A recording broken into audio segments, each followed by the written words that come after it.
بسم الله الرحمن الرحيم الحمد لله رب العالمين الرحمن الرحيم مالك يوم الدين وصلى الله تعالى وسلم وبارك على نبينا محمد وعلى آله وأصحابه ومن تبعهم بإحسان إلى يوم الدين أجمعين۔ یہ ہمارے اس دورہ کا تیسرا درس ہے، دورہ تصحیح مصطلح الحدیث کا۔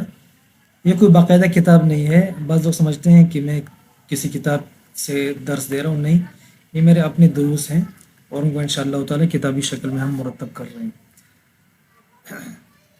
ہم کچھ اصطلاحات اور کچھ ٹرمز کی تعریفیں پڑھ رہے تھے، آج ہم دو اور اصطلاحات اور ٹرمز کی تعریفیں پڑھیں گے، راوی اور مروی۔ اس کا ذکر پہلے آیا ہے تو اس لیے میں نے کہا اس کی تعریف کر دینی چاہیے۔ راوی کسے کہتے ہیں؟ راوی کے معنی ہے نقل کرنے والا، کوئی بات آگے نقل کرنے والا، ٹھیک ہے، کوئی واقعہ، کوئی قصہ، کوئی حکایت آگے نقل کرنے والا، اسے راوی کہتے ہیں۔ آپ نے کوئی قصہ سنا ہے کسی سے اور وہ آپ آگے نقل کر رہے ہیں تو آپ راوی ہو گئے، ٹھیک ہے نا۔ تو کوئی بھی بات، کوئی بھی حدیث، کوئی بھی قصہ وغیرہ آگے فارورڈ کرنے والا، اوروں تک پہنچانے والا، ایسے شخص کو کیا کہا جاتا ہے؟ ایسے شخص کو کہا جاتا ہے راوی، ٹھیک ہے۔ الناقل للحدیث المعتنی بہ، ٹھیک ہے، حدیث کو نقل کرنے والا اور حدیث کے ساتھ حدیث کا اہتمام کرنے والا، ٹھیک ہے، اور حدیث کے نقل کا اہتمام کرنے والا۔ یعنی ایک حدیث کسی شخص نے اپنے استاد سے لی، خواہ اس نے خود اپنے استاد سے سنی یا اس نے استاد کے سامنے حدیث پڑھی، ٹھیک ہے، استاد نے کہا ٹھیک ہے یہ میری حدیث ہے، ٹھیک ہے، یا یہ کہ استاد نے اس کی طرف حدیث لکھ کر بھیجی یا اس کو کتاب دی کہ بھائی یہ میری کتاب ہے اور آپ میری اس کتاب سے احادیث آگے فارورڈ کر سکتے ہیں لوگوں کی طرف۔ تو یہ شخص جو ہے پھر یہ احادیث آگے لوگوں کی طرف فارورڈ کرتا ہے، ٹھیک ہے، اور ساتھ میں یہ بھی بتاتا ہے کہ یہ حدیث میں نے فلاں سے لی ہے اور میرے فلاں استاذ نے اپنے فلاں استاد سے لی ہے اور اس استاذ نے اپنے فلاں استاد سے لی ہے اور اس نے فلاں صحابی سے لی ہے اور صحابی نے رسول اللہ صلی اللہ تعالیٰ علیہ وسلم سے یہ حدیث سنی ہے، تو ساتھ میں یہ سند بھی بیان کر دے، ٹھیک ہے نا۔ اور پھر اس کے بعد جو ہے جو رسول اللہ صلی اللہ علیہ وسلم کا فرمان ہے یا آپ صلی اللہ علیہ وسلم کا کوئی کام فعل ہے اسے بھی بیان کر دے، جس کو ٹیکسٹ کہتے ہیں، ٹھیک ہے۔ تو ایسے شخص کو کہتے ہیں راوی۔ تو خلاصہ یہ ہوا ہے کہ راوی کسے کہتے ہیں؟ حدیث آگے فارورڈ کرنے والا، نقل کرنے والا، ٹھیک ہے۔ ایک شخص نے، راوی کس کو کہا جائے گا؟ راوی اس شخص کو کہا جائے گا جس نے کوئی حدیث اپنے استاد سے لی، اپنے استاد سے سنی مثلاً، یا استاد کے سامنے اس نے حدیث پڑھی، استاد نے کہا ٹھیک ہے یہ میری حدیث ہے، ٹھیک ہے، یا یہ کہ استاد نے اس کو لکھ کر حدیث بھیجی یا استاد نے اس کو اپنی کوئی کتاب دی کہ بھئی یہ میری حدیث ہیں، آپ میری طرف سے ان کو آگے فارورڈ کر سکتے ہیں، نقل کر سکتے ہیں۔ اب یہ شخص جو ہے یہ حدیث آگے اوروں تک پہنچاتا ہے تو اس شخص کو کیا کہا جائے گا؟ راوی، ٹھیک ہے نا۔ اور جو اس کا استاد ہے وہ بھی راوی کہلائے گا، کیوں؟ اس نے یہ حدیث اس کی طرف فارورڈ کی ہے۔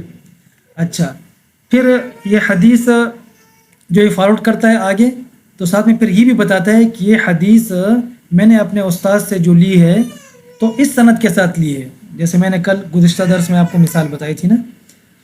اور پھر ساتھ میں وہ رسول اللہ صلی اللہ علیہ وسلم کی حدیث کا ٹیکسٹ بھی بتاتا ہے۔ تو ایسے شخص کو جو حدیث کو آگے فارورڈ کرتا ہے اور حدیث کی سند بھی آگے بتاتا ہے کہ یہ حدیث مجھ تک اس سند سے پہنچی ہے، تو ایسے شخص کو راوی کہا جاتا ہے، ٹھیک ہے۔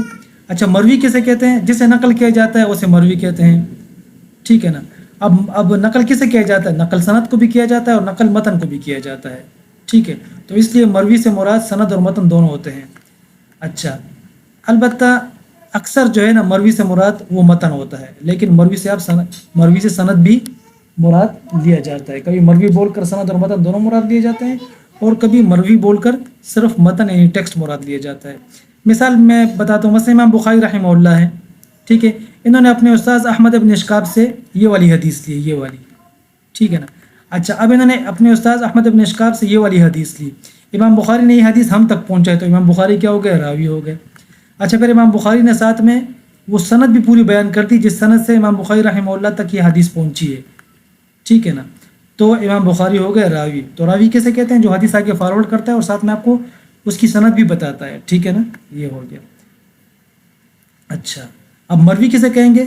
تو امام بخاری رحمہ اللہ نے یہاں دو چیزیں نقل کی ہیں، دیکھو، ایک تو یہ سند بھی نقل کی ہے، ٹھیک ہے، اور ساتھ میں یہ ٹیکسٹ بھی نقل کیا ہے، تو ٹیکسٹ اور یہ سند یہ دونوں کیا ہوں گے؟ مروی ہوں گے، صحیح ہے۔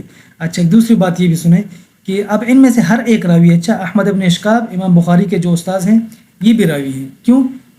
اس لیے کہ انہوں نے یہ حدیث امام بخاری تک پہنچائی ہے، تو یہ بھی راوی ہو گیا، حدیث آگے پہنچانے والے اس کو راوی کہتے ہیں۔ اور ساتھ میں احمد ابن اشکاب نے وہ سند بھی بتائی ہے جس سند سے ان تک یہ حدیث پہنچی ہے، ٹھیک ہے نا، امام بخاری کو آگے سند بھی انہوں نے بیان کر دی۔ اچھا محمد ابن فضیل یہ بھی راوی ہیں، کیوں؟